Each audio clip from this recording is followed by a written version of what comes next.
Hello everyone, welcome to my channel study बाजार।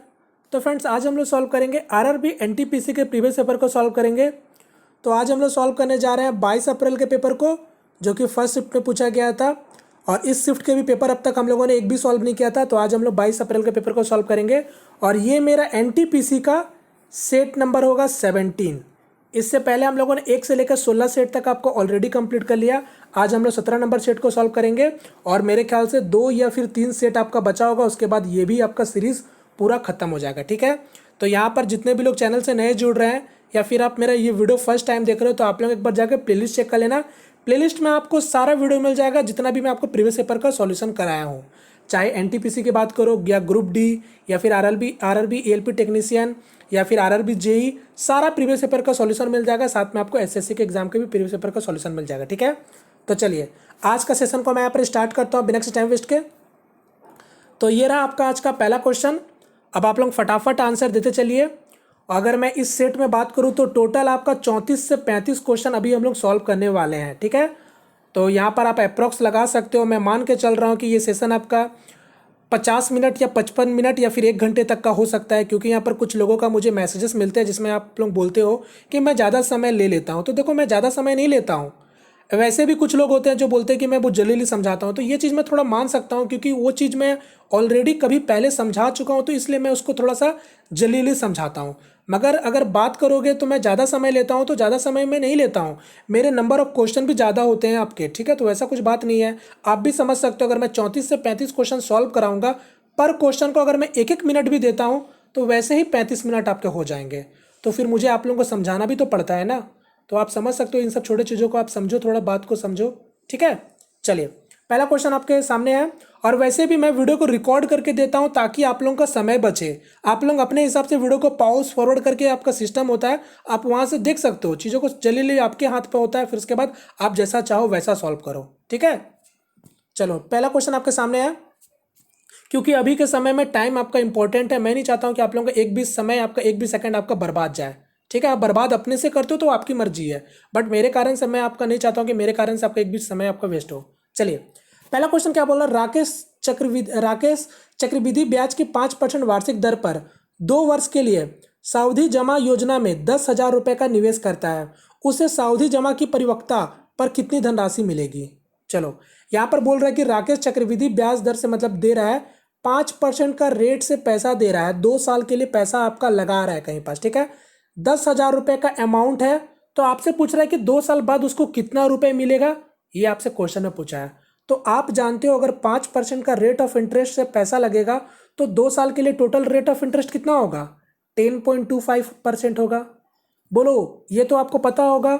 उम्मीद करता हूँ ये चीज़ सभी लोगों को पता होना चाहिए, क्योंकि ये जो रेट ऑफ इंटरेस्ट है बहुत पॉपुलर रेट ऑफ इंटरेस्ट है, और केवल 2 साल के लिए बात कर रहा है, तो ये तो आप लोग निकालना जानते भी होंगे।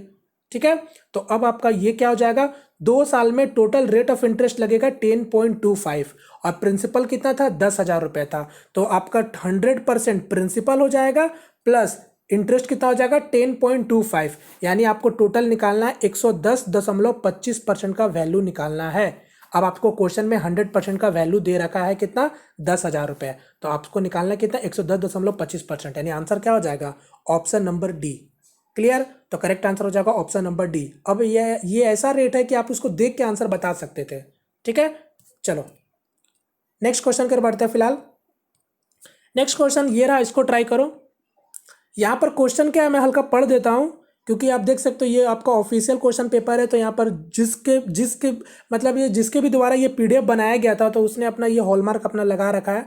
तो कोई बात नहीं, मैं आपको बता देता हूँ क्या लिखा हुआ है। यदि एक त्रिभुज के कोनों का अनुपात 2, 3, 5 है, तो सबसे बड़ा कोण और सबसे छोटा कोण का योग का सबसे छोटा कोण के साथ अनुपात ज्ञात करें। यानी कोई आपका त्रिभुज का आपको मतलब कोई आपका ट्रायंगल का एंगल का रेशियो दे रखा है 2, 3, 5। आपसे सिंपली क्या पूछ रहा है, रेशियो सबसे बड़ा एंगल और सबसे छोटा एंगल का सम और सबसे छोटा एंगल का रेशियो पूछ रहा है। तो यहाँ पर आपको निकालने का जरूरत नहीं है। अगर रेशियो पूछ रहा है तो वो ओवरऑल आपका कट ही जाएगा। तो यहाँ पर डायरेक्ट क्या करो, ये 2 सबसे छोटा एंगल है और सबसे बड़ा क्या दिख रहा है, 5, यानी 5 और 2 कितना हो गया, 7 हो गया। और सबसे छोटा एंगल कौन सा, 2, यानी रेशियो भी क्या होगा, 7 और 2 ही होगा। यानी करेक्ट आंसर क्या हो जाएगा, option number first. Next question, इसको ट्राई करो। अच्छा, ये क्वेश्चन को आप लोग देखो तो ये क्वेश्चन आपको कुछ याद आ रहा है कि ये क्वेश्चन आपको कहाँ दिखा था? और जैसे कि मैं आपको बताता हूँ कि ऑल इंडिया लेवल पर कहीं भी आपके टेस्ट होते हैं तो उसको दिया करो कम से कम, चाहे आप एनटीपीसी की तैयारी कर रहे हो चाहे या फिर ग्रुप डी एग्जाम की तैयारी कर रहे हो, कोई फर्क नहीं पड़ता, क्योंकि मेरे नज़र में कोई ये दोनों एग्जाम में कोई भी डिफरेंस है ही नहीं। पढ़ना आपको सेम चीज़ है, केवल दोनों की स्ट्रैटेजी थोड़ा अलग अलग बनेगी।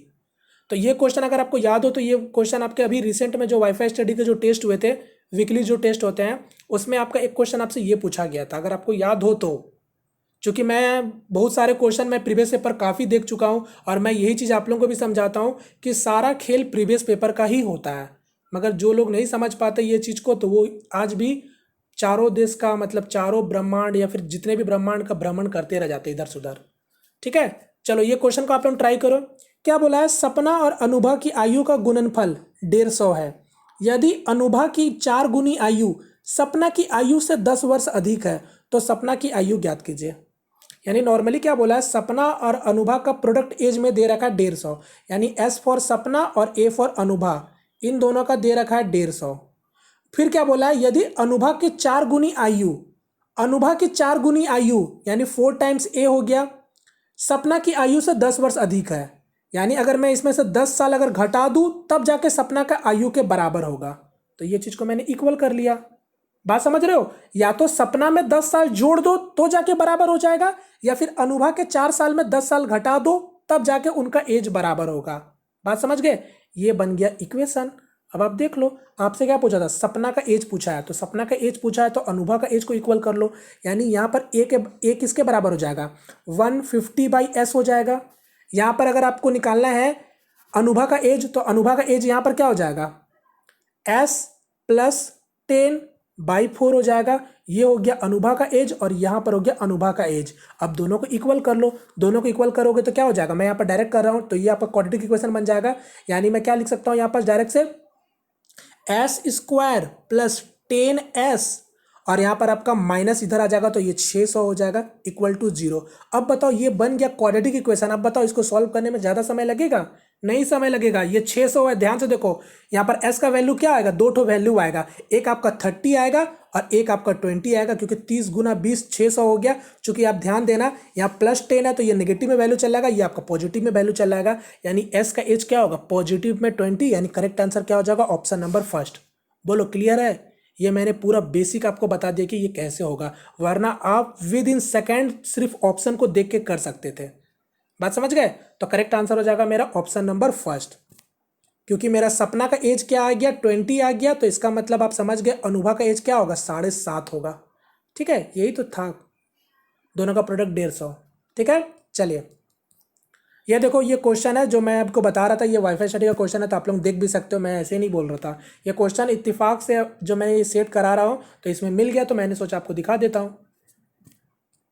और मैं तो प्रीवियस पेपर पूरा क्वेश्चन देख रहा हूँ, और जितने भी वाईफाई स्टडी पे जो लोग सोचते हैं कि पेपर थोड़ा हाई आता है, तो देखो वो क्या चीज़ करते नहीं करते मुझे उससे कोई फर्क नहीं पड़ता, बट उनका जो क्वेश्चन होता है वो बहुत अच्छा होता है, आप उसको अटैम्प्ट कर सकते हो। एसएससी के सीएचएसएल के प्रीवियस पेपर के क्वेश्चन देते हैं, वो सीजीएल के प्रीवियस पेपर के क्वेश्चन देते हैं, रेलवे के भी प्रीवियस पेपर का क्वेश्चन देते हैं जो टेस्ट में देते हैं, तो टेस्ट उनका बहुत अच्छा रहता है, आपको देना चाहिए। अगर नहीं देते हो तो कम से कम दो दिया करो। नेक्स्ट क्वेश्चन इसको ट्राई करो। यदि संख्या, और मैं किसी को प्रमोट नहीं कर रहा हूं, ठीक है, जो चीज़ अच्छा है मतलब वो अच्छा है, सीधा बात है।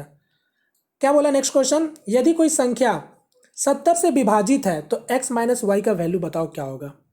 आप लोग जानते हो कि इस टाइप का क्वेश्चन अभी सब एसएससी के एग्जाम में पूछे जाते हैं, आप जानते भी होंगे, देखते भी होंगे, और चूंकि ये 2016 से में पूछा जा चुका है, तो समझो ये पैटर्न में कुछ भी वेरिएशन आपको दिख रहा है क्या? नहीं, कुछ सब सेम टू सेम है, बस अब यहाँ पर 70 का जगह कुछ अलग अलग नंबर दिया जाता है, जहाँ पर डिविजिबिलिटी रूल में आपको 3, 9, 8 ये सब का यूज़ किया जाता है। अगर आपको ये नंबर अगर बोल रहा है कि आपको 70 से डिविजिबल है, ठीक है, ये नंबर आपका पूर्ण रूप से 70 से विभाजित हो रहा है, तो x - y का वैल्यू पूछ रहा है। तो सबसे पहले अगर ये नंबर 70 से डिविजिबल है, यानी इसका मतलब इसके हर फैक्टर से ये डिविजिबल होगा, इसका एक फैक्टर 7 हो जाएगा, एक फैक्टर 10 हो जाएगा। अगर ये नंबर पूरा अगर 70 से डिविजिबल है तो इसका मतलब ये 7 से भी डिवाइड होगा और 10 से भी डिवाइड होगा। अब आप जानते हो 10 का डिविजिबिलिटी रूल की अगर बात करें तो 10 वही नंबर को डिवाइड करेगा जिसके यूनिट डिजिट में हमेशा 0 हो। बात समझ गए? तो इसका मतलब आप समझ गए, यानी y का वैल्यू क्या हो जाएगा? सिंपली y का वैल्यू 0 के सिवा कुछ हो ही नहीं सकता है, तभी जाके ये आपका 10 से डिवाइड होगा। यानी y का वैल्यू आपके पास निकल के आ गया। अब ये बात करेंगे x का वैल्यू निकालने का। तो अब यहाँ पर x का मतलब अब यहाँ पर आपको 7 का भी डिविजिबिलिटी रूल पता होना चाहिए। अगर नहीं भी पता है तो आप उतना माइंड दौड़ा के सॉल्व x का वैल्यू कर सकते हो। क्योंकि अगर मैं बताऊँ तो 7 का डिविजिबिलिटी रूल क्या होता है, लास्ट डिजिट को हम लोग 2 टाइम्स करते हैं और फिर बाकी रिमेनिंग डिजिट में से लेस कर देते हैं। वो नंबर को चेक करते हैं कि 7 का मतलब 7 से वो डिवाइड हो रहा है या नहीं हो रहा है। तो यहाँ पर देखो लास्ट डिजिट में क्या आया, 0। तो 0 का डबल करोगे तो क्या होगा, 0 ही होगा। अब 0 को अगर इस नंबर में घटाओगे तो क्या होगा, यही नंबर बचेगा, यानी 732x। यानी अब देख लो, अब खुद ही चेक करना पड़ेगा आपको कि x का वैल्यू ऐसा क्या रखे जिससे मेरा ये 7 से डिविजिबल हो जाए। तो देख लो, वर्बली इसको सॉल्व करो। तो 10 गुना 7 70, 70 में आपका 3 आपका बच जाएगा, रिमाइंडर में 3 और 2 7 चौके 28, 28 मतलब 4 यानी 4x। यानी x का वैल्यू क्या रखेंगे, x का वैल्यू 2 रखेंगे। x का वैल्यू क्या रखेंगे, 2 रखेंगे। यानी आपको x का वैल्यू भी निकल गया, क्योंकि उनको पता है 7 6 42 होता है। यानी x का वैल्यू पता चल गया 2 होगा और y का वैल्यू क्या होगा, 0 होगा। यानी x माइनस वाई क्या हो जाएगा, 2 माइनस 0 2 ही होगा। यानी करेक्ट आंसर हो जाएगा ऑप्शन नंबर फर्स्ट। ठीक है, तो इतना कुछ मैं फिर से बता रहा हूँ, इतना कुछ जो मैंने बताया है ना, ये सब जरूरत नहीं था। ये तो मैं केवल बता रहा हूँ ताकि सभी लोगों को समझ आए कि ये हो क्या रहा, वरना मैं ऊ करके 2 माइनस 0 करके आंसर बता सकता हूँ। ठीक है, चलिए, समय यही सब में लगता है और कुछ नहीं। नेक्स्ट क्वेश्चन है, उन्नयन कोण ज्ञात कीजिए जब पेड़ की ऊंचाई 16√3 मीटर और पेड़ की छाया की लंबाई 16 मीटर है। बताओ, यानी एंगल ऑफ एलिवेशन आपसे पूछ रहा है। ये मान लो हो गया पेड़ हो गया जिसका ऊंचाई आपको दे रखा है 16√3 दे रखा है, और पेड़ का परछाई का लंबाई दे रखा है 16 मीटर। आपको पता है ना, पेड़ का परछाई इसको बोलते हैं, ये हो गया मेरे पेड़ का परछाई, कि पेड़ से कितने दूरी पर तक उसका परछाई बना, तो वो उसका परछाई का लंबाई हो गया। आपसे एंगल ऑफ एलिवेशन पूछा, यानी ये वाला एंगल पूछा है, तो आप निकाल सकते हो जैसा चाहो, या तो देख के ही आंसर पता चल गया। यानी आप जानते हो यहाँ से मेरा, अब देखो ये ए हो गया, ये बी मान लो, ये सी मान लो। प्रॉपर तरीका से अगर मैं बताऊँ तो क्या हो जाएगा, टेन थीटा, यानी ये थीटा एंगल में मान लेता हूँ, तो यहाँ पर क्या हो जाएगा, A B by B C equal to क्या हो जाएगा, टेन थीटा हो जाएगा। ए बी क्या है 16√3 और बी सी क्या है 16, यानी सॉल्व करोगे तो √3 हो जाएगा, और ये हो गया टेन थीटा हो गया। बताओ 10 का कितने पर आपका √3 आता है, कौन से एंगल पर √3 आता है, वैल्यू 60 पे आता है। यानी करेक्ट आंसर क्या होगा, ऑप्शन नंबर डी। तो देख के बता देना आप फिलहाल। चलो नेक्स्ट क्वेश्चन, एक छोटा सा ट्रिग्नोमेट्री है। ये क्वेश्चन इस तरीका से, इसका मान आपको बताना है। वैल्यू बताओ उसका क्या होगा, आंसर क्या हो जाएगा 1। कोई प्रॉब्लम किसी को नहीं, देख ले सकते हो। ये 24 है और ये 66 डिग्री है। 24 और 66 दोनों का सम कितना हो गया, 90। यहाँ पर 48 और 42 दोनों का सम कितना हो गया, 90। यानी कट के आपका 1 ही बनना है। कैसे बनना है ये भी मैं आपको बता देता हूँ एक बार फिर से आपको। ये 1024 डिग्री और ये 1066 डिग्री है। तो आपका मर्जी, किसी को भी किसी एक में बदल सकते हो, या कॉट में आपको इसको बदलना या फिर इसको बदलना, आपकी मर्जी है। तो आप जानते हो 1090 माइनस थीटा क्या होता है, कॉट थीटा होता है ना। तो 1090 माइनस थीटा, या फिर अगर ऐसे भी बोल सकते हो कॉट 90 माइनस थीटा क्या होता है, तो 10 थीटा होता है। तो घुमा फिरा के बात वही होगा। तो यहाँ पर क्या हो जाएगा 1090 माइनस 24 डिग्री, तो क्या हो जाएगा कॉट 24 डिग्री। अब आप जानते हो, ये भी साथ में जानते हो 10 थीटा इंटू कॉट थीटा, ये क्या होता है 1 होता है। तो बस यार ये चीज़ दोनों जगह करना था, तो दोनों 1 1 1 ही होगा। ठीक है, चलो नेक्स्ट क्वेश्चन, इसको ट्राई करो। वर्तमान में सीमा और रीमा की आयु का अनुपात 2 और 3 है। सीमा रीमा से 6 वर्ष छोटी है, तो 6 वर्ष के बाद सीमा और रीमा का आयु का अनुपात बताओ क्या हो जाएगा। चलो कोई बात नहीं, ये सीमा हो गई, ये रीमा हो गई, ये 2 है और ये 3 है। क्वेश्चन में सिंपली क्या बोल रखा कि सीमा रीमा से 6 वर्ष की छोटी है, यानी इनके बीच में डिफरेंस क्या है 1, और 1 किसके बराबर है, 6 साल के बराबर है। क्लियर, यानी मैं कह सकता हूं अगर एक रेशियो 6 साल के बराबर है तो ये रीमा कितना हो जाएगी, 18 साल की हो जाएगी प्रेजेंट में, और ये कितना हो जाएगी 12 साल की हो जाएगी। आपसे 6 वर्ष के बाद पूछ रहा है उसका रेशियो, यानी 18 में 6 जोड़ेंगे तो 24 हो जाएगा, और यहाँ पर 12 में 6 जोड़ेंगे तो ये हो जाएगा 18 हो जाएगा। तो रेशियो क्या हो जाएगा, और यहाँ पर देख लेना किसका किसका रेशियो पूछा है, सीमा और रीमा का रेशियो पूछा है। यानी 18 और 24 का रेशियो क्या हो जाएगा, 3 और 4 ही हो जाएगा। यानी करेक्ट आंसर हो जाएगा ऑप्शन नंबर 3। चलो नेक्स्ट क्वेश्चन। अब देखो एक क्वेश्चन आपका ये है, वेन डायग्राम से क्वेश्चन है, आप लोग इसको ट्राई कर सकते हो। जैसे कि आप लोग जानते होंगे एनटीपीसी में इस तरीके से क्वेश्चन आपके पूछे गए थे 2016 में, और उम्मीद करते हैं इस बार भी पूछे जाएगा। तो आप लोग इसको एक बार ट्राई कर सकते हो वीडियो को पॉज करके, और चूंकि एक ही वेन डायग्राम को आपको क्वेश्चन को सॉल्व करना पड़ता है जिसमें आपसे 2 या 3 क्वेश्चन आपसे पूछे जाते हैं, तो मेन चीज़ यही होता है कि आप इसको जब सॉल्व कर लोगे तो फिर उसके बाद आप तो आंसर बता ही सकते हो जो भी क्वेश्चन आपसे पूछा जाएगा। चलो मैं सॉल्व करता हूँ इसको, ठीक है।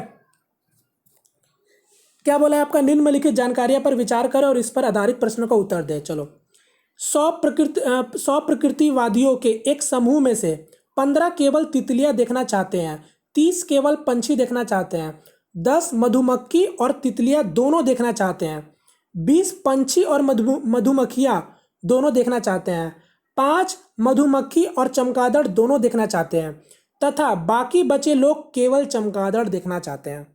आप समझ रहे हो ना, टोटल मतलब कि कोई 100 लोग हैं, मतलब 100 पंछी ऊंची टाइप के कुछ भी एनिमल या फिर सॉरी बर्ड्स ना, बर्ड्स हैं, जिसमें से अब आपका क्या बोल रहा है 4 टाइप्स की उसमें वेराइटीज आपको दे रखा है। एक तो आपका बटरफ्लाई यानी तितलियाँ, एक आपका पंछी सब है, बर्ड सूट्स है, फिर मधुमक्खी है यहाँ पास, और एक आपका है चमगादड़, यानी टोटल 4 टाइप के आइटम है इसमें।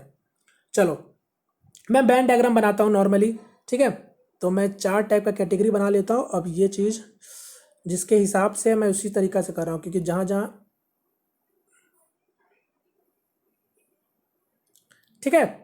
अब देखो मैं सबको नाम दे देता हूँ, ये इसको मैं तितली रख लेता हूँ या फिर बटरफ्लाई लिख लेते हैं, बटरफ्लाई समझ जाओगे, बटरफ्लाई इतना काम चल जाएगा आपका।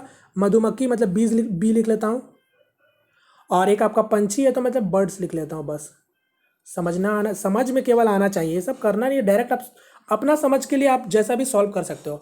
चलो अब जैसा जैसा क्वेश्चन बोला बस वैसा वैसा हम लोग उसमें मेंशन करते हैं।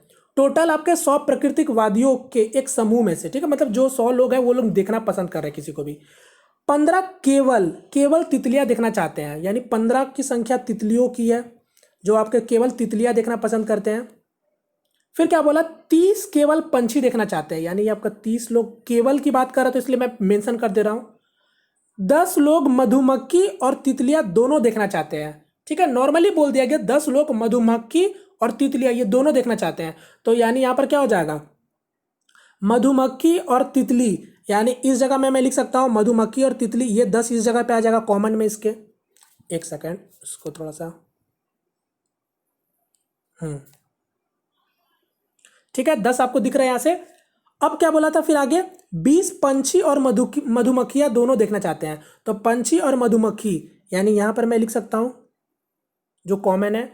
आगे क्या बोला था, 5 मधुमक्खी और चमगादड़ दोनों देखना चाहते हैं, यानी ये वाला 5 यहां रख देता हूं मैं।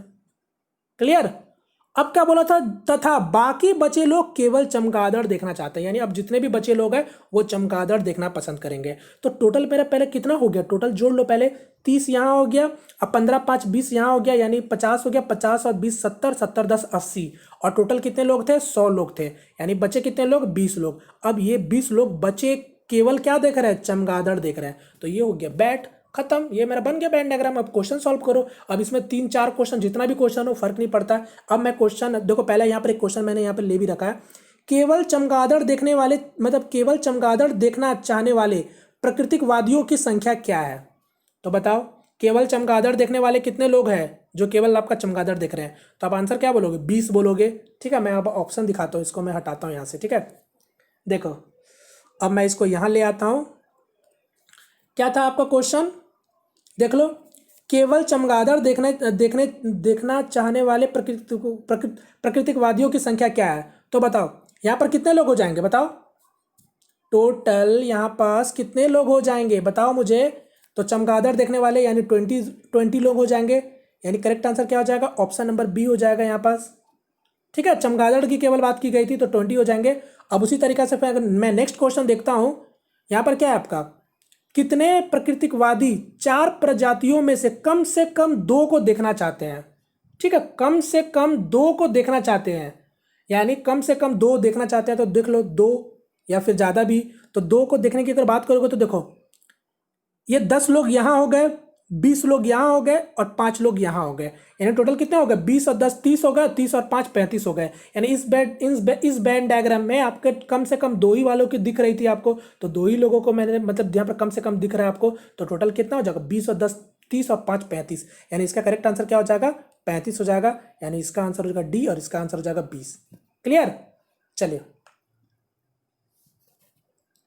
अच्छा, केवल चमगादड़, ठीक है चलो, केवल चमगादड़ बोला था ना, चलो चमगादड़ बोलता तो फिर यहाँ भी 5 और जुड़ जाता। चलो एक क्वेश्चन आपसे ये पूछा गया था, एक क्वेश्चन आपसे ये पूछा गया था कि देखो यहाँ पर मैं फिर से पढ़ देता हूँ। लिखा था यदि x और 1/x x not equal to का औसत अगर p है तो आपसे पूछा था x क्यूब और 1/x³ का औसत क्या होगा बताओ।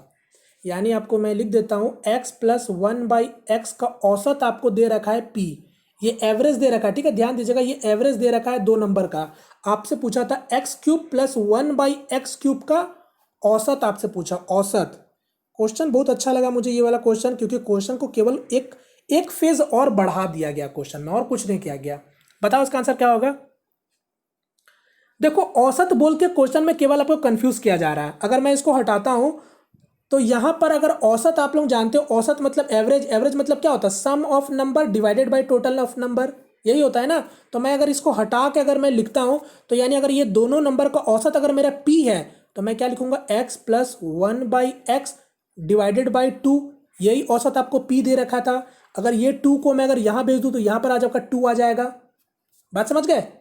तो फिर से यानी मैं इसको इस जगह तक लिख सकता था, ये आपका 2p निकल के आ गया। अब आप जानते हो यहाँ पर अलजेब्रा का कॉन्सेप्ट लगाओगे, यानी दोनों जगह अगर आप क्यूबिक करोगे तो मेरा वैल्यू क्या निकल जाएगा, x³ प्लस 1/x³ का वैल्यू क्या हो जाएगा, 2 का क्यूब 8, 8p³ और यहाँ पर आपका क्या हो जाएगा, ये आपका देखो ध्यान देना 3 2 6, ठीक है, 3 2 6 प्लस है तो माइनस हो जाएगा, यानी आपका 3 2 6 यानी आपका 6p हो जाएगा।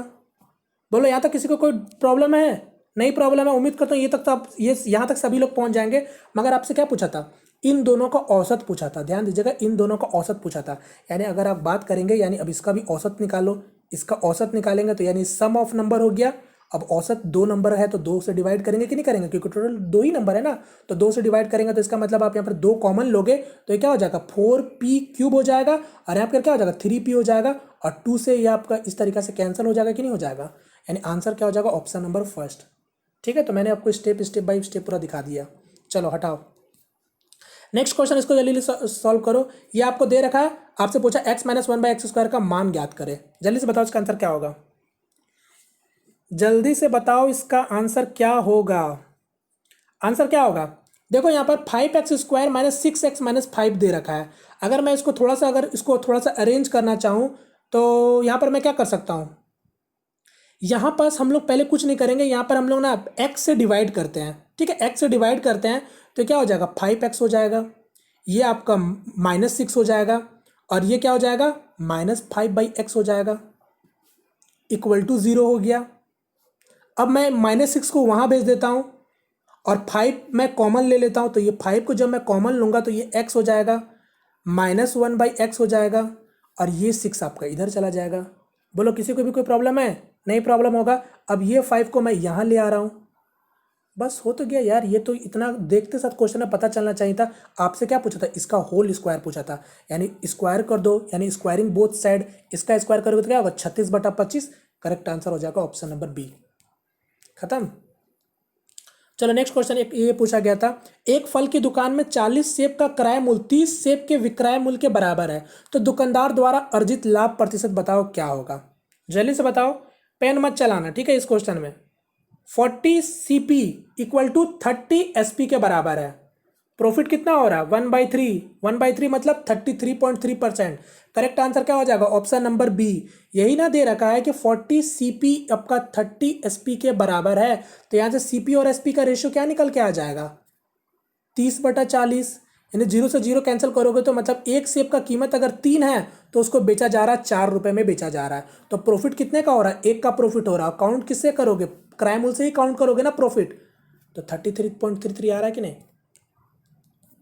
चलो नेक्स्ट क्वेश्चन, एक क्वेश्चन आपसे ये पूछा गया था, यदि एक संख्या का 9/5 का 35% 252 है तो संख्या ज्ञात कीजिए। यानी कोई संख्या x है, उसका 9/5 35%, 35% की अगर बात करेंगे तो यहाँ पर क्या हो जाएगा 7/20 हो जाएगा। फ्रैक्शन वैल्यू में लिख ले रहा हूँ, 30%, 35%/100 लिखोगे या फिर ये लिखो बात घुमा फिरा के तो वही पड़ेगा ना।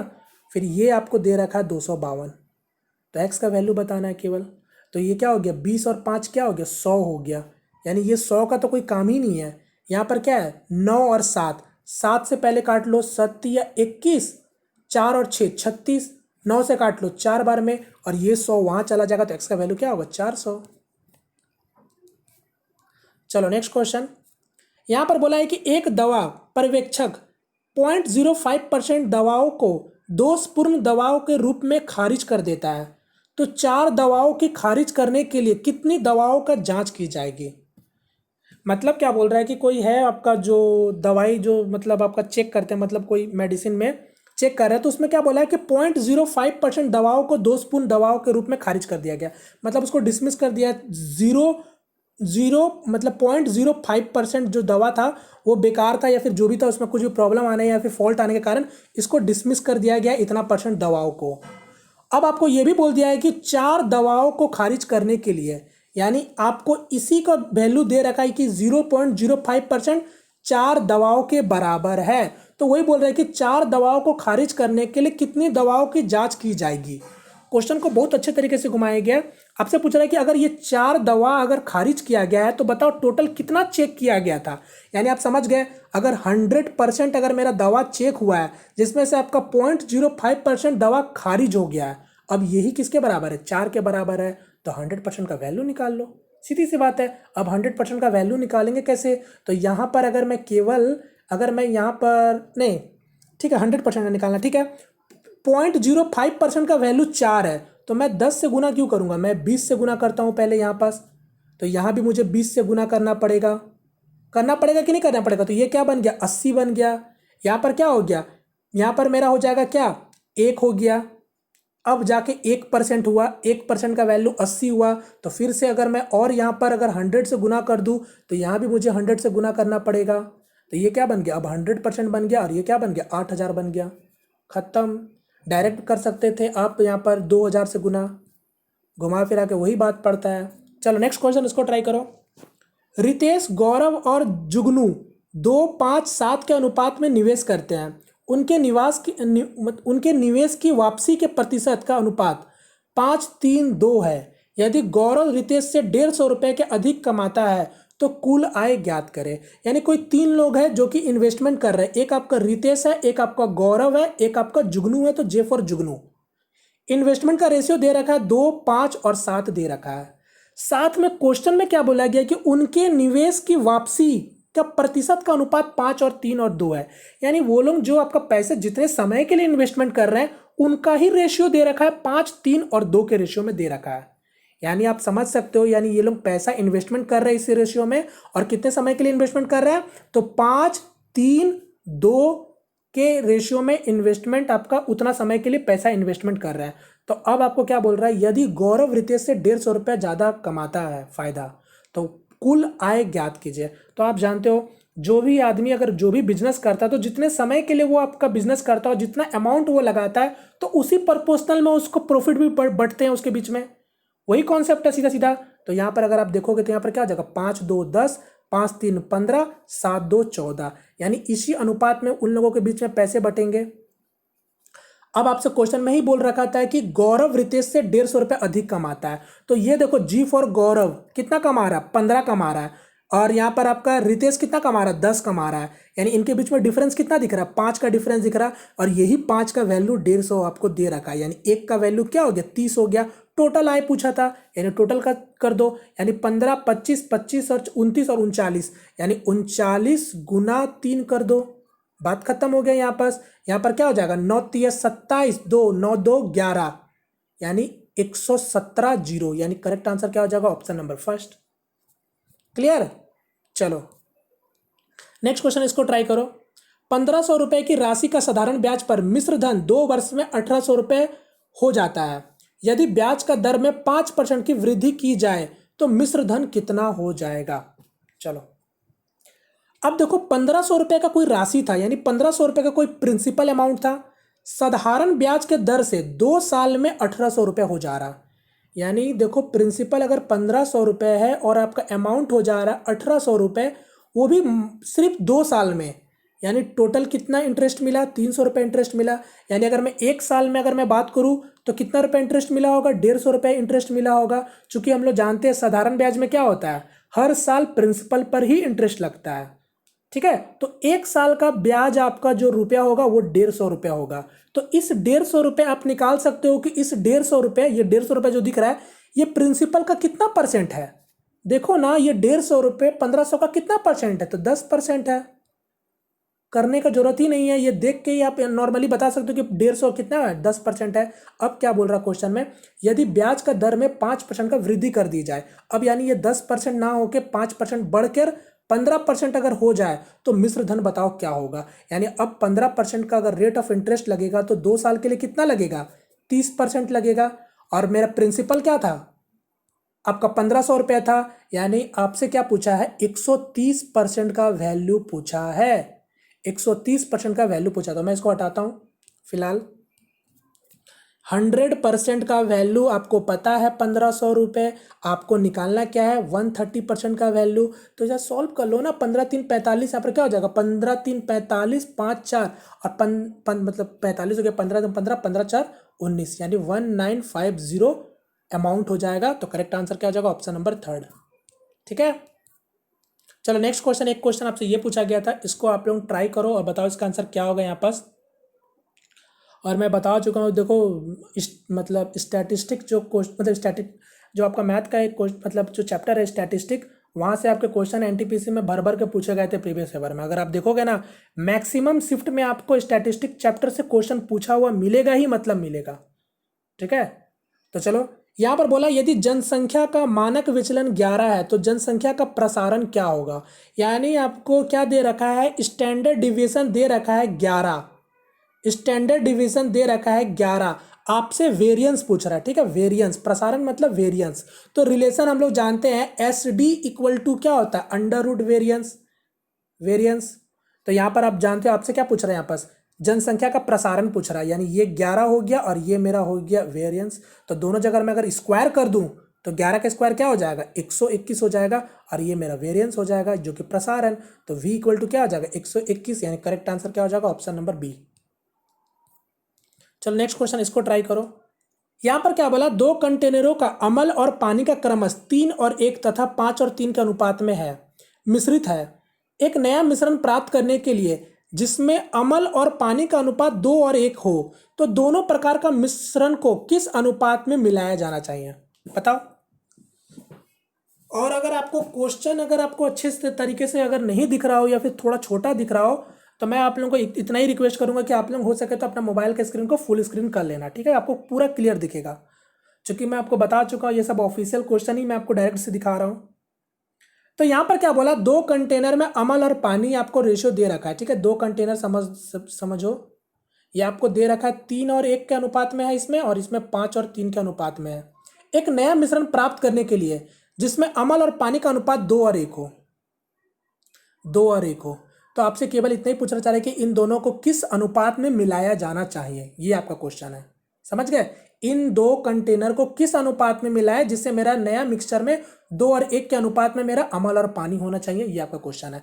तो इस टाइप के क्वेश्चन में आप जैसा चाहो वैसा बना सकते हो। आप डायरेक्ट से एलिगेशन लगा सकते हो, आप चाहो तो डायरेक्ट से एलिगेशन लगा सकते हो, या फिर रेशियो के फॉर्म में बना के एलिगेशन लगा सकते हो, ये आपके ऊपर है। अब आप यहाँ पर अम्ल को पकड़ो या फिर पानी को पकड़ो, जिसको भी पकड़ के आप निकालना चाहो उसको पकड़ के आप निकाल सकते हो। तो यहाँ पर मैं आपको रेशियो मेथड से फिलहाल बताना पसंद करूंगा, क्योंकि आप एलिगेशन ऐसे तो नॉर्मली किसी को भी पकड़ के लगा सकते हो। जैसे मैं दिखा देता हूँ, 3/4। ठीक है, क्योंकि पहला कंटेनर में अम्ल और पानी क्या था, 3 और 1 के अनुपात में था, तो अम्ल उसमें कितना हो जाएगा, 3/4 हो जाएगा, और दूसरे वाले में कितना हो जाएगा, 5/8 हो जाएगा, और अनुपात क्या बना है लास्ट में, 2 और 1 का, यानी 2/3 हो जाएगा। तो यहाँ से आप एलिगेशन लगा देना। ये हम लोगों ने अम्ल पकड़ के निकाला है, तो आंसर वही आएगा जो आप पानी पकड़ के भी निकालोगे तो। ठीक है, तो ये इसी अनुपात में आपके मिलाए जाएंगे। तो ये हो गया नॉर्मल इस तरीके से। और रेशियो से अगर बात करें, रेशियो से कैसे बनाते हैं, तो ये देखो, पहला मिक्सचर में 3 और 1 के अनुपात में है, दूसरा मिक्सचर में 5 और 3 के अनुपात में है, और जो नया मिक्सचर बना वो 2 और 1 के अनुपात में है। तो चूंकि हम लोग को सबसे पहले क्या करना होता है, पहले हम लोग देखना पड़ता है कि इसमें टोटल कितना रेशियो है, वॉल्यूम को हम लोग ध्यान देते हैं। तो 3 और 1 4 अनुपात हो गया, 5 और 3 8 हो गया, और 2 और 1 3 हो गया। तो सबसे पहले इक्वल करते हैं हम लोग वॉल्यूम को इसका।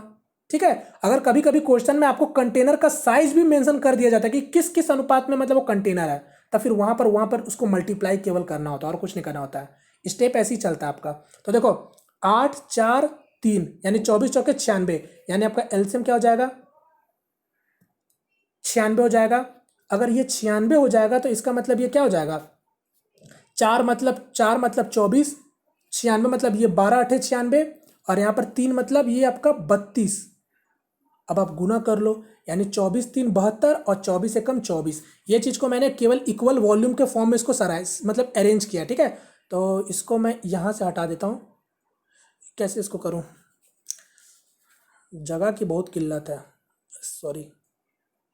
मैं इसको यहाँ लिख देता हूँ, ठीक है। ये तो आप इतना समझ ही चुके हो, ये 96 कैसे आ रहा है।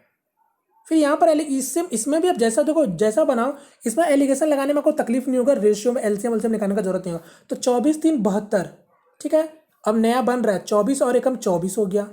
फिर उसी तरीके से 12 25 60, ठीक है, 5 से करो कर तो ये 60 हो गया, और 12 3 36 हो जाएगा। और नया जो बन के आया 32 गुना 64 हो गया, और 32 एकम 32 हो गया। अब आप देखोगे तो अमल और पानी का वॉल्यूम सब जगह बराबर है। अब आप किसी को भी पकड़ लो, ये मेरा अमल है और ये मेरा पानी है, तो आप किसी को भी पकड़ लो, ये 72 60 और ये 64, 72 60 और 64, ठीक है। तो मैं इसको हटाता हूँ, 72 60 और 64 को पकड़ के बस आप लगा दो एलिगेशन, 72 60 64। तो क्या हो जाएगा यार, ये 6 और 8 हो जाएगा, ये 4 हो जाएगा, यानी 1 और 2 के अनुपात में बनेगा बस। तो करेक्ट आंसर क्या हो जाएगा? Option number first. किसी को भी पकड़ते, पानी को भी पकड़ते तो वही होता था आंसर। चलिए, समझ आ गया होगा आप लोगों को। नेक्स्ट क्वेश्चन, इसको ट्राई करो। एक विक्रेता को अपने क्रय मूल्य पर 32% का लाभ की आशा करता है। यदि एक दिन में उसकी बिक्री 528 थी तो उसका लाभ राशि क्या थी, ये बताओ। अच्छा, यानी उसका प्रॉफिट अमाउंट आपसे पूछ रहा है। 32% का लाभ, यानी आप समझो कोई सामान अगर 100 रुपये का है तो वो 32% का लाभ का सोचता है, यानी कितने में बेचना पड़ेगा उसको? 132 रुपये में बेचना पड़ेगा, तभी तो जाकर उसका आपका फायदा कितना होगा? 32% का होगा। अब यही क्वेश्चन में बोल रखा है कि यदि एक दिन में उसका बिक्री 528 की थी। अब देखो 528 का बिक्री है तो आपके दिमाग में कुछ बज रहा है घंटी, यार इसका 4 गुना यानी 528, यहाँ भी 4 गुना यानी 400, यानी 400 रुपये का सामान में अब वो 528 रुपये में बेचकर अपना 32% का डिमांड को या फिर जो भी है वो अपना पूरा कर रहा है। तो लाभ कितना रुपए का मिला, यही आपको बताना था। तो 528 है और यहाँ पर आपका 40 है, यानी आपको कितने का लाभ मिल रहा है? 128 का लाभ मिल रहा है। तो करेक्ट आंसर क्या हो जाएगा? ऑप्शन नंबर डी, ठीक है। चलो नेक्स्ट क्वेश्चन, एक फिर से डेटा इंटरप्रिटेशन है, इसको सॉल्व कर सकते हो। यहाँ पर क्या लिखा है? निम्नलिखित सरणी एक पुस्तकालय का 3 शाखाओं में उपलब्ध विश्ववार किताबों का सूची दर्शाता है। जैसे कि आप लोग देख सकते हो, ये कोई लाइब्रेरी का 3 ब्रांच का आपको किताब का संख्या बता रहा है। मिथ्य कथा, विज्ञान, आईटी, इतिहास, ये 3 टाइप के ब्रांच है, शाखा 1 शाखा 2 शाखा 3, ठीक है। नॉर्मल सा आपका डेटा है। क्वेश्चन क्या पूछा है? शाखा 1 की विज्ञान की किताबों की संख्या का शाखा 3 के कथा साहित्य की किताबों की संख्या का साथ अनुपात बताओ, यानी रेशियो पूछ रहा है, रेशियो। तो शाखा 1 का विज्ञान का किताबों का संख्या, तो शाखा 1, ये देखो शाखा 1 में विज्ञान किताब कितना दिख रहा है आपको? मुझे 260 किताब दिख रहा है विज्ञान का, तो आपको भी दिख रहा होगा 260 का संख्या है। फिर शाखा 3 का कथा साहित्य की किताब का संख्या का अनुपात। अब देखो शाखा 3, ये हो गया शाखा 3, किसका पूछा था? कथा साहित्य। तो कथा साहित्य आपको कितना दिख रहा है? मुझे 240 दिख रहा है, तो बस इसी का रेशियो पूछा था आपसे, यानी 13 और 12, यानी करेक्ट आंसर क्या हो जाएगा? Option number D. Next question फिर से आपका डेटा इंटरप्रिटेशन से। तो इस तरीके से भी 2-3 क्वेश्चन आपके पूछे जाते हैं डेटा इंटरप्रिटेशन से भी, ठीक है। अलग अलग डेटा इंटरप्रिटेशन 2 या 3 देते हैं। चलो इसको ट्राई करो। यहाँ पर बोला है, और देखो मैं जैसे कि बता चुका, आप लोग देखे भी होंगे, ये रेलवे में जिस तरीके से बोला जाता है ना कि 30 क्वेश्चन मैथ के होते हैं, ग्रुप डी में 25 क्वेश्चन होते हैं, वो उस पैटर्न में नहीं पूछा जाता। जनरली देखा गया है कि ज़्यादातर क्वेश्चन मैथ में आपका मैक्सिमम क्वेश्चन, मतलब मैथ का वेटेज ज़्यादा हो जाता है, वो 25 बोल के 27 28 29 भी दे देता है पेपर में। और यहाँ पर एनटीपीसी में पेपर में बोला जाता है कि टीयर 1 में या फिर CBT 1 में टोटल आपके 30 क्वेश्चन के होते हैं, ठीक है, 30 और यहाँ पर आपका 40। तो यहाँ पर क्वेश्चन 34-35 क्वेश्चन आपको देखने मिलेंगे। तो क्वेश्चन का कोई फिक्स नहीं होता कि कितना आपको पूछा जा सकता है, वो अपने उनके हिसाब से जितना भी पूछ लिया जाता है। चलो यहाँ पर जो क्या लिखा है, शाखा 3 की इतिहास की किताब की संख्या सभी 3 शाखाओं का इतिहास की किताबों का औसत संख्या से कितनी कम है, ठीक है। यानी शाखा 3 की इतिहास किताबों की संख्या, पहले जोड़ लेते हैं। शाखा 3, ये शाखा 3 इतिहास का किताब कितना दिख रहा है? 60 दिख रहा है, चलो फिर क्या बोला, सभी 3 शाखाओं के इतिहास की किताबों की औसत संख्या से कितनी कम है। तो चलो सभी 3 शाखाओं का इतिहास, तो देखो इतिहास का अगर बात कर रहा तो सभी 3 शाखाओं का इतिहास कितना हो जाएगा, टोटल ये हो जाएगा। तो यहाँ टोटल कितना हो जाएगा 5, यहाँ से हो गया 5 और 9 10 और 10 और 6 16, और यहाँ से जो होगा 2 3 4, यानी ये टोटल हो गया तीनों शाखाओं का। इसका औसत कितना हो जाएगा, तो 15 3 45 और 1 और 5 155 हो गया। तो क्वेश्चन में यही ना पूछा था सभी 3 शाखाओं का इतिहास की किताबों की औसत संख्या से कितना कम है। तो देख लो ये 60 आपका 155 से कितना कम आपको दिख रहा है, मुझे तो 95 कम दिख रहा है। तो बस आंसर हो जाएगा ऑप्शन नंबर 3। चलो नेक्स्ट क्वेश्चन। एक क्वेश्चन आपसे ये पूछा गया था, यहाँ पर भी मैं बता देता हूँ। जैसे कि आप देख रहे हो ये उसका हॉलमार्क है, जिसने भी ये पीडीएफ तैयार किया था जिस भी साइट ने। यदि ये आपको कोई दे रखा है, यदि इसका गुणनखंड x-2 है तो a का मान ज्ञात कीजिए। यानी ये जो भी आपको दे रखा है पॉलिनोमियल या फिर इक्वेशन, जो भी पॉलिनोमियल दे रखा है, इसका गुणनखंड यानी इसका मल्टीपल आपको दे रखा है x-2, तो a का मान आपको बताना है। मैं आपको बता चुका हूँ मल्टीपल मतलब होता क्या है, गुणनखंड यानी फैक्टर मतलब होता है क्या, या फिर मल्टीपल मतलब होता है क्या है।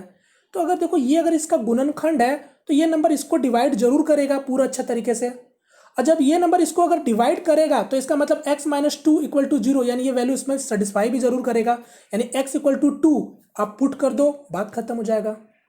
सीधी सी बात है, जब इसका गुणनखंड है तो इसको होल्ड भी करेगा। अब x का वैल्यू 2 आप पुट कर दो, तो यहाँ पर क्या दिख रहा है आपको, 3x के पावर में 4 है, ठीक है। तो यहाँ पर x का पावर में 4 मतलब 2 के पावर में 4, तो 2 का इस के पावर 4 कितना होता है 16, 16 गुना 3 48, 48 हो गया। माइनस a+2, एक्स क्यूब है, एक्स क्यूब मतलब 2 का क्यूब 8 हो जाएगा, और माइनस ध्यान से देखना एक्स स्क्वायर, एक्स स्क्वायर मतलब 2 का स्क्वायर 4 हो जाएगा, ठीक है, एक्स स्क्वायर, और ये माइनस माइनस 4 हो जाएगा इक्वल टू 0 हो जाएगा। अब आप यहाँ पर ए का वैल्यू नहीं निकाल लोगे, बहुत आसानी से निकाल सकते हो। यहाँ पर एक बार और देख लो, क्योंकि ब्रैकेट खोलोगे तो ये क्या हो जाएगा -8a हो जाएगा, और ये आपका क्या हो जाएगा minus minus plus minus minus, और 8 2 16 हो जाएगा, और ये -8 हो गया, और यहाँ पर 48 हो गया। अब सॉल्व करो धड़ाधड़, तो 16 और 8 कितना हो गया 24, 24 अगर 48 में से घटेगा तो कितना हो जाएगा 24, यानी आप लिख सकते हो 8a इक्वल टू 24, तो a का वैल्यू क्या हो जाएगा 3, यानी करेक्ट आंसर हो जाएगा ऑप्शन नंबर 3। एक क्वेश्चन आपसे ये पूछा गया था। अब देखो यहां पर आपसे क्या पूछा गया था, देखो क्वेश्चन में लिखा हुआ था कि एक वितरण का मध्य 80 है और मानक विचलन 16 है, तो विचरण गुणांक का मान क्या होगा। यानी आपसे पूछ रहा है कॉफिशिएंट ऑफ वेरिएशन पूछ रहा है, ठीक है, कॉफिशिएंट ऑफ वेरिएंस जिसका मतलब होता है विचरण गुणांक।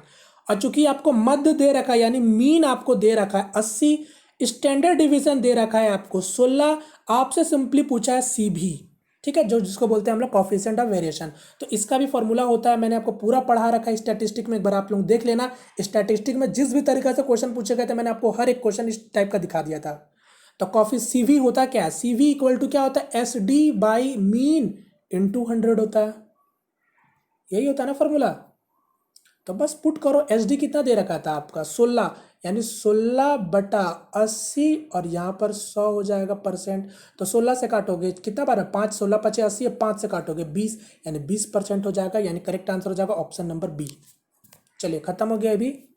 Next question. अच्छा एक क्वेश्चन आपसे ये पूछा गया था, इसको ट्राई करो तो आप लोग ये डायरेक्ट आपको इसको सॉल्व करना था और इसका मान ज्ञात करना था। तो इसमें आप जो आपको मन दिखता है करो। सबसे पहले तो हम लोग यूनिट डिजिट का हेल्प लेते हैं, क्योंकि यहाँ पर अगर 3 गुना 3 करोगे तो 9 होगा।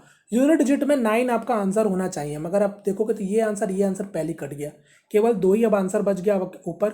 अब आप देखो इसमें से कौन आपका सही होगा। तो यहाँ पर अगर मैं देखना चाह रहा हूँ तो अगर मैं इसका लास्ट डिजिट जब मैंने चेक किया तो 9 मुझे पता चला।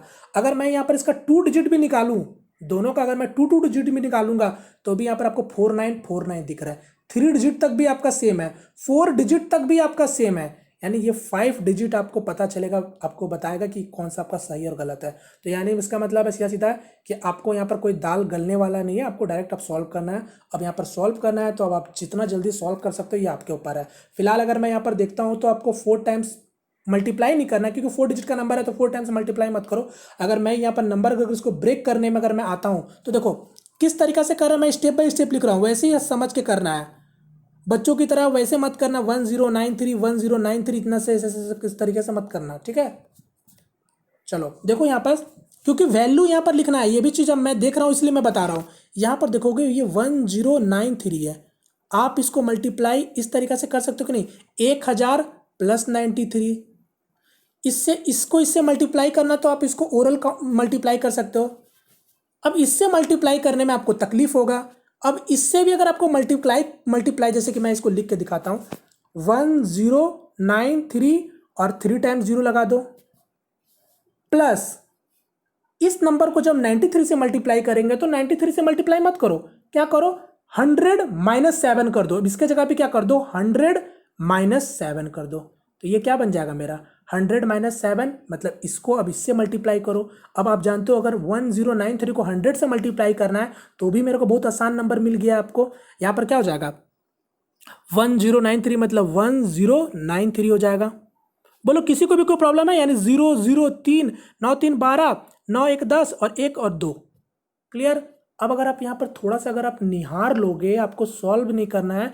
अब माइनस किसके साथ करना था, 7 का गुना के साथ माइनस करना था, यानी 7 या 21, ज़्यादा बड़ा नंबर नहीं है जो आप 7 से मल्टीप्लाई ना कर सको। 7 या 21 2, 9 7 63 और 63 2 65 और 7 एकम 7, इतना तक ही आपको केवल सॉल्व करना था माइनस करके।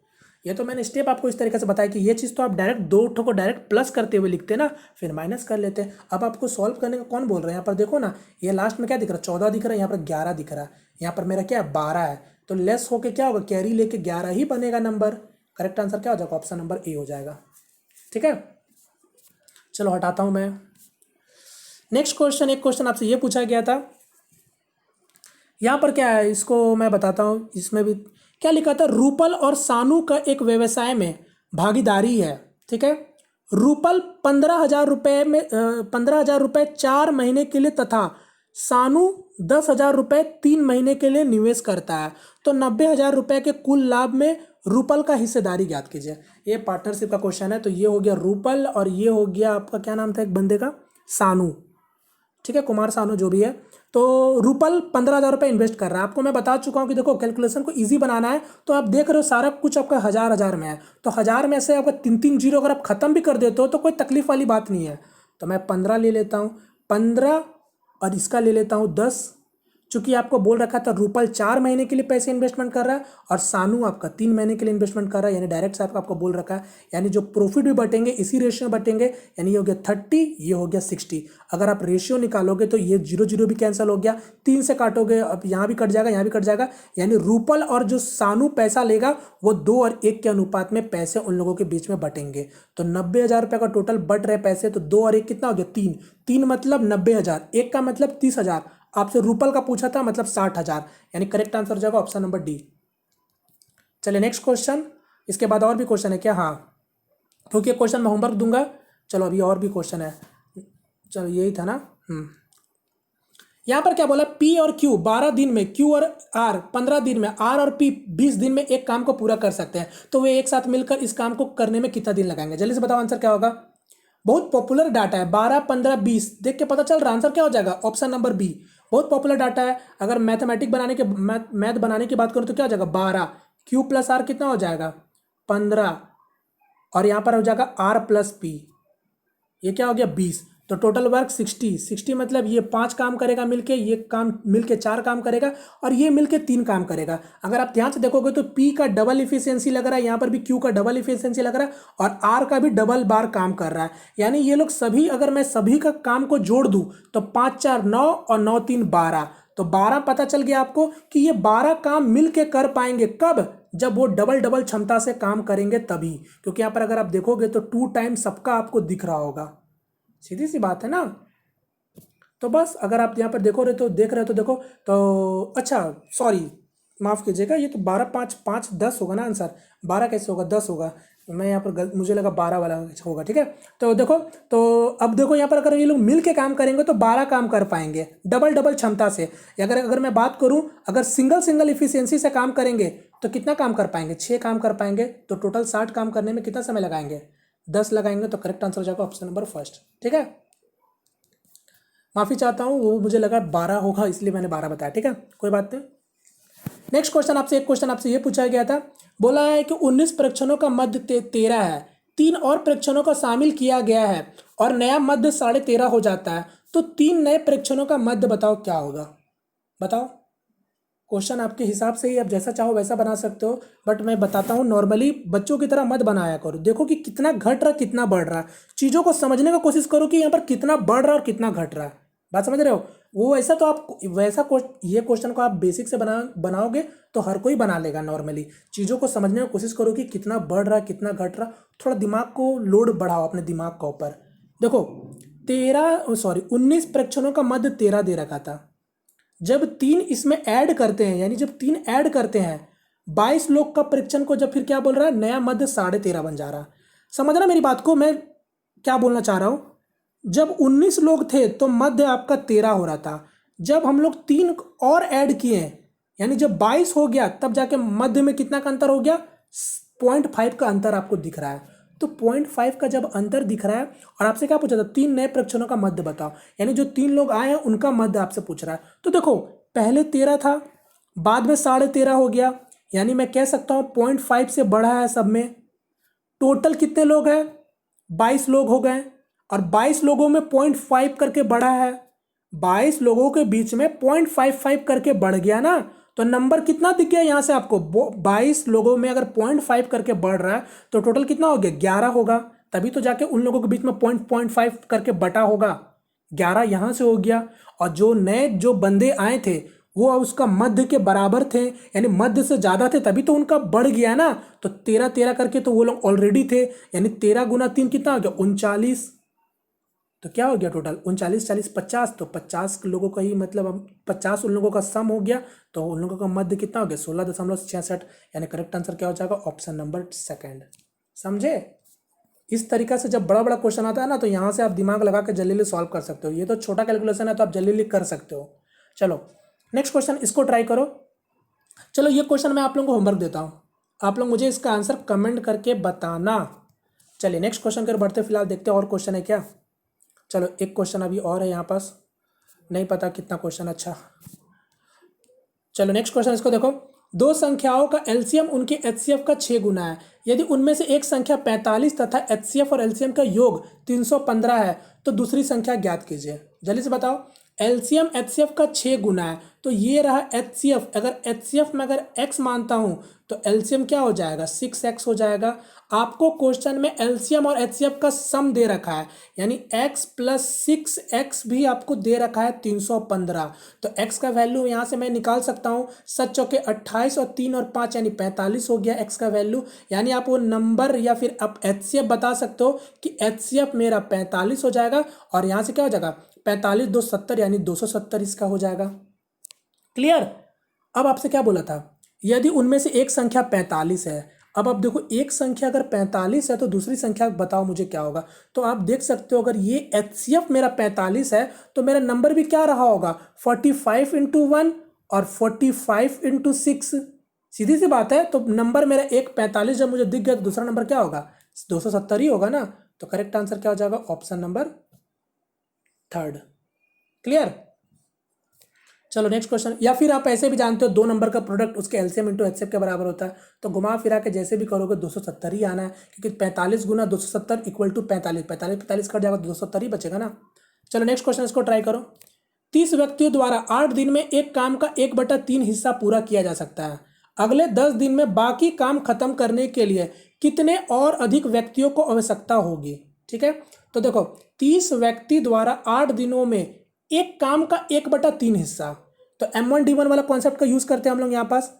तो 30 व्यक्तियों द्वारा 8 दिनों में एक काम का 1/3 हिस्सा पूरा होता है। तो यहाँ पर 30 व्यक्ति हो गया, 8 दिन काम लगा रहे हैं, और काम का कितना हिस्सा कर रहे हैं, 1/3 हिस्सा, यानी टोटल काम 3 में से एक काम वो लोग कर ले रहे हैं। अब बचे काम, तो आपसे पूछा टोटल कितने व्यक्ति एक्स्ट्रा लगेंगे। तो एक्स्ट्रा में मैं मान लेता हूं कि टोटल आपके x आदमी लगेंगे, या फिर आप 30 प्लस x कर सकते हो, कोई फर्क नहीं पड़ता, मैं x ही लिख ले रहा हूं। x इंटू काम कितना दिन में खत्म होना चाहिए, 10 दिन में खत्म होना चाहिए। और वो लोग कितने काम करेंगे अब, क्योंकि 1/3 काम खत्म हो चुका है, तो बचेगा काम कितना, 2/3, यानी 2 काम बचेगा। तो ये हो गया नीचे वर्क।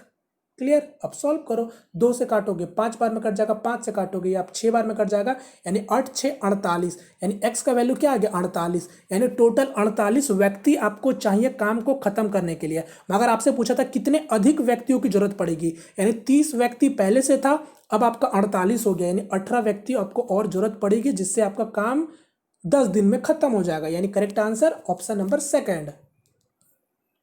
नेक्स्ट क्वेश्चन, चलो शायद मेरा सेकंड लास्ट क्वेश्चन होगा। यहां पर क्या बोला, त्रिभुज पी क्यू आर इस प्रकार का है कि P Q 8 centimetre, Q R 7 centimetre और पी आर 7.5 सेंटीमीटर है। तो त्रिभुज पी क्यू आर और एक्स वाई जेड का समान है। यदि एक्स वाई 16 सेंटीमीटर है तो वाई जेड का मान ज्ञात कीजिए। यार देखो, ये हो गया पी क्यू आर और एक ट्रायंगल हो गया एक्स वाई जेड। क्वेश्चन में हो गया P Q R X X Y Z, P Q 8 यानी ये 8, क्यू आर कितना देगा 7 और ये 7.5। फिर दूसरा ट्रायंगल था एक्स वाई जेड, जो कि दोनों एक दूसरे का समान है यानी सिमिलर है। एक्स वाई आपको दे रखा 16 और आपसे पूछा वाई जेड, देखो ये वाला पूछा, ये वाला वाई जेड पूछा है। तो यार क्या करोगे, यहाँ पर एक ही तो चीजें दिख रहा है, सिमिलर ट्रायंगल है दोनों, तो सिमिलर ट्रायंगल का प्रॉपर्टी लगा दो। तो हम लोग जानते हैं सिमिलर, अगर ये दोनों सिमिलर ट्रायंगल है तो इन लोगों का क्रॉसपोंडिंग साइड क्या होगा, इक्वल होगा। क्रॉसपोंडिंग साइड का रेशियो क्या होगा, इक्वल होगा। अब आप किसी के साथ भी इक्वेट कर सकते हो। हालांकि यहाँ पर देखोगे इसका एक साइड ये दे रखा है, यानी अगर मैं लिखूं तो ये क्या लिखूंगा, P Q by X Y equal to Q R by Y Z, खत्म। तो पी क्यू कितना दे रखा है 8, ये क्या हो गया 16, क्यू आर क्या हो गया 7 और वाई जेड आपको निकालना है, तो मैं एक्स मान लेता हूं। तो काट दो, 8 से काटोगे 2 बार में, यानी x का वैल्यू क्या निकल गया 14 निकल गया। तो करेक्ट आंसर क्या हो गया, ऑप्शन नंबर डी हो गया। तो इतना कुछ आपको रामायण लिखने का जरूरत नहीं था, ये केवल आपके लिए समझाने के लिए था। क्रॉसपोंडिंग साइड आपका इक्वल होता है। चलो नेक्स्ट क्वेश्चन, इसके बाद एक लास्ट क्वेश्चन है, ठीक है। ये सॉरी माफ कीजिए, ये मेरा सेकंड लास्ट क्वेश्चन है। मुझे भी एक्जैक्टली नहीं पता, मुझे भी लग रहा है कि काफ़ी समय हो चुके होंगे। चलो नेक्स्ट क्वेश्चन, इसको ट्राई करो। ये आपसे एंगल दे रखा है, इसका पूरक कोण बताओ क्या होगा। यानी ये एंगल है, इसका पूरक कोण पूछा है, यानी कॉम्प्लीमेंट्री एंगल इस एंगल का पूछ रहा है। तो कॉम्प्लीमेंट्री एंगल क्या होता है, दो एंगल का सम आपका 90 डिग्री होना चाहिए, उसको बोलते हैं complementary angle. Supplementary 180 degree angle. तो यहाँ पर अगर पूछ रहा है कि इसका पूरक कोण बताओ, यानी 90 डिग्री इसका कौन एक एंगल बनाएगा जो 90 डिग्री बनाएगा। तो यहाँ पर अगर आप देखोगे तो 45 डिग्री 45 मिनट, ठीक है, ये मिनट है, फिर सेकेंड में आपका डबल लग जाता है। तो यहाँ पर अगर आप देखोगे 45 डिग्री 45 मिनट, तो एक डिग्री में कितना मिनट होता है 60 मिनट होता है, चूंकि आप जानते हो, और 1 मिनट में 60 सेकंड होता है। तो यहाँ पर तो खैर आपको दे रखा केवल मिनट में, तो क्वेश्चन में सेकंड तक भी दिया गया है, सॉल्व करने आपको आना चाहिए। तो 45 डिग्री 45 मिनट, तो मैं मान लेता हूँ कि ये आपका टोटल 46 डिग्री है, ठीक है, चूंकि है 45 डिग्री। तो 90 डिग्री में आप 46 डिग्री को लेस कर दो, तो 10 से 6 जाएगा 4 और 8 से 4 जाएगा 4, यानी 44 डिग्री होगा ही होगा। चूंकि आप देख रहे हो ये मैंने 46 डिग्री मान लिया था, मगर था क्या 45 डिग्री 45 मिनट, यानी 1 मिनट में 1 डिग्री में 60 मिनट। तो अब आप समझ सकते हो 1 डिग्री में 60 मिनट, तो 60 मिनट को मैं 45 मिनट से लेस करूंगा तो क्या बचेगा, केवल 15 मिनट बचेगा, यानी 44 डिग्री 15 मिनट इसका करेक्ट आंसर होगा, ऑप्शन नंबर 3। समझ गए सभी लोग। चलो नेक्स्ट क्वेश्चन, और मेरा आज का लास्ट क्वेश्चन, बस खत्म हो गया क्या, सॉरी यार। अच्छा चलो इसको ट्राई करो, ये मेरा सेकंड लास्ट क्वेश्चन है। नीलम और मनीषा क्रमश 7 किलोमीटर प्रति घंटा और 9 किलोमीटर प्रति घंटा के चाल से एक ही जगह से दौड़ना शुरू करते हैं। यदि वो एक ही दिशा में चलती है तो वो एक दूसरा के 16 किलोमीटर दूर जाने के कितने समय लेंगी। ठीक है, ये क्वेश्चन मैंने पढ़ दिया आपके लिए। कोई नीलम है और कोई मनीषा है, वो लोग 7 किलोमीटर प्रति घंटा और एक जन 9 किलोमीटर प्रति घंटा के चाल से एक ही जगह से दौड़ना शुरू करते हैं। यदि वो एक ही दिशा में चलती है, यानी ये भी इसी डायरेक्शन में चले और ये भी इसी डायरेक्शन में चला है, तो आप देख सकते हो। अब आप जानते हो, आपसे पूछा है कि 16 किलोमीटर का डिस्टेंस उन दोनों के बीच में, अगर 16 किलोमीटर का दूरी जाने के लिए कितना समय लगेगा उन दोनों के बीच में, यानी यदि तो वे एक दूसरे से 16 किलोमीटर का दूर जाने के लिए समय कितना लगेगा, यानी उन दोनों के बीच में 16 किलोमीटर का डिस्टेंस होना चाहिए। आप समझ सकते हो रिलेटिव स्पीड की अगर बात करेंगे तो सेम डायरेक्शन में स्पीड क्या हो जाता है S1 - S2 हो जाता है। ये चीज़ आप समझ रहे हो। और आप यहाँ से अगर देखना चाहो तो 7 किलोमीटर का स्पीड से चल रही है और एक जन 9 किलोमीटर का स्पीड से चल रही है, तो उनके बीच में डिफरेंस कितना का दिख रहा है, 2 किलोमीटर का डिफरेंस दिख रहा है। यानी हर घंटा 2-2 किलोमीटर का डिस्टेंस आपका ट्रैवल, मतलब उनके बीच में डिस्टेंस बनता जाएगा। 1 घंटा अगर वो लोग दौड़ेगा तो 2 किलोमीटर का डिस्टेंस उनके बीच में गैप आएगा। तो आपसे पूछा है कि 16 किलोमीटर का गैप अगर उन लोगों के बीच में आ रहा है तो कितने समय में आएगा। तो आपको मैंने बता दिया 2 किलोमीटर का डिस्टेंस 1 घंटा में होगा। तो यहाँ से 8 से गुना कर दो, यहाँ 8 से गुना कर दो, यानी 8 घंटा में 16 किलोमीटर का डिस्टेंस उन लोगों के बीच में आ जाएगा। तो करेक्ट आंसर हो जाएगा ऑप्शन नंबर सेकंड। चलिए, ये मेरा आज का लास्ट क्वेश्चन है, जो कि मेरा लास्ट ही क्वेश्चन है। इसको जल्दी से ट्राई करो। वह बड़ी से बड़ी संख्या ज्ञात कीजिए जिससे 60, 150, 285 का विभाजित करने पर प्रत्येक में समान शेष आए। यानी आपको बताना है कि वो बड़ी से बड़ी संख्या क्या होगी जो आपका 60, 150 और 285 से विभाजित करने पर प्रत्येक मामले में समान शेष आना चाहिए। यानी आपको ये नहीं बताया गया है क्वेश्चन में कि कितना शेष आना चाहिए। नॉर्मल क्या बोला है कि सेम रिमाइंडर आपका तीनों केस में आना चाहिए। चाहे 1 आए तो तीनों में 1 आए, चाहे 2 आए, 2 आए, 2 आए, कोई फर्क नहीं पड़ता है, मगर समान आपका शेष आना चाहिए। अब इस टाइप का क्वेश्चन में 2 वेरिएशन होता है, मैं बता देता हूँ। हमेशा क्या होता है, क्वेश्चन में आपसे पूछ लेता है कभी कभी कि समान में 2 शेष आना चाहिए, 3 शेष आना चाहिए। तब हम लोग क्या करते हैं, इन तीनों का HCF निकालते हैं, यानी हाईएस्ट कॉमन फैक्टर निकालते हैं। हाईएस्ट कॉमन फैक्टर निकालने के बाद हम लोग उसमें क्या करते हैं, प्लस कर देते हैं। ठीक है, बट इस टाइप के क्वेश्चन में हम लोग नॉर्मली क्या करते हैं, जब आपसे बोल देता है कि प्रत्येक मामलों में समान शेष आए, मतलब ये नहीं बताएगी कि कितना शेष आना चाहिए। ठीक है, तो क्या करते हैं, 2 तरीका, या तो फिर आप इस ऑप्शन से चेक कर लो, या फिर दूसरा तरीका क्या है, आप इन तीनों नंबर का डिफरेंस का HCF निकाल दो। यानी 60 और 150 के बीच में डिफरेंस कितना है, 90। 150 और 285 के बीच में डिफरेंस कितना दिख रहा है आपको, 135। और यहाँ पर 285 और 60 के बीच में डिफरेंस कितना दिख रहा है आपको, यहाँ से 140, मतलब 285 मतलब 225 हो गया। बोलो, मैं समझ आ रहा मैं क्या बोलना चाह रहा हूँ। आपको यहाँ पर नॉर्मली बोला है कि प्रत्येक को, मतलब कोई सबसे बड़ा नंबर बताओ जो इन तीनों से डिवाइड करने पर प्रत्येक मामला में समान शेष आए। तो समान शेष अगर आना है तो क्या करो, इन तीनों नंबर के बीच में डिफरेंस देखो क्या है, और फिर इन तीनों डिफरेंस का HCF निकाल लो, फिर वही मेरा सबसे बड़ा नंबर कहलाएगा। अगर आपको नॉर्मल बोलता कि प्रत्येक समान में 1 रिमाइंडर बचना चाहिए, फिर 2 रिमाइंडर बचना चाहिए, तब फिर क्या होता, पहले हम लोग HCF निकाल के उसमें 2 जोड़ देते हैं, बात खत्म हो जाता। मगर यहाँ पर क्या करेंगे, अब इन नंबरों में क्या करेंगे, HCF निकालेंगे और वही मेरा आंसर हो जाएगा। अब यहाँ पर अगर मैं HCF की बात करूँ तो यहाँ पर HCF क्या हो जाएगा, अगर मैं यहाँ पर नंबर देखना चाह रहा हूँ तो ये क्या हो जाएगा, 15 गुना 6 हो जाएगा। किसी को कोई तकलीफ है, 15 गुना 6, या फिर आप इसको ऐसे भी लिख सकते हो 45 गुना 2, 45 गुना 3, और ये 45 गुना 5। HCF क्या हो गया, 45 ही हो गया ना। करेक्ट आंसर क्या हो जाएगा, ऑप्शन नंबर 3। क्लियर। अब आप देख लो सकते हो 45 को अगर आप डिवाइड करोगे 60 से तो शेष क्या बच रहा, 15 बच रहा। 45 से अगर आप 150 को डिवाइड करोगे तो क्या हो जाएगा, 135 यहाँ हो जाएगा, 15 ही शेष बचेगा। तो तीनों मामले में 15 शेष आपके बचेंगे। ठीक है, चलिए बस इसी के साथ मेरा आज का ये भी सेट खत्म होता है। उम्मीद करता हूँ फ्रेंड्स आपको आज का सेशन पसंद आया होगा। पसंद आया तो अब आप लोग वीडियो को लाइक करो, शेयर करो ज़्यादा से ज़्यादा, ताकि मैं इस चीज़ को आगे भी आपके लिए बेहतरीन तरीके से कंटिन्यू रख सकूँ। ठीक है, और मैं बता चुका हूँ जैसे कि यह सारा खेल प्रीवियस पेपर का, प्रीवियस पेपर को आप लोग इसको नेगलेक्ट नहीं कर सकते हो।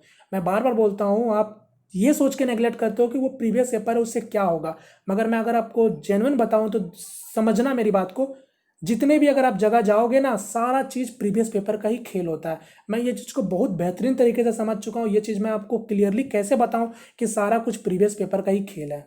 अब चीज़ें आपके ऊपर होती है कि आप नहीं समझ पाते हो तो फिर आप इसके रिस्पॉन्सिबिलिटी होती है कि आपका ये होता है।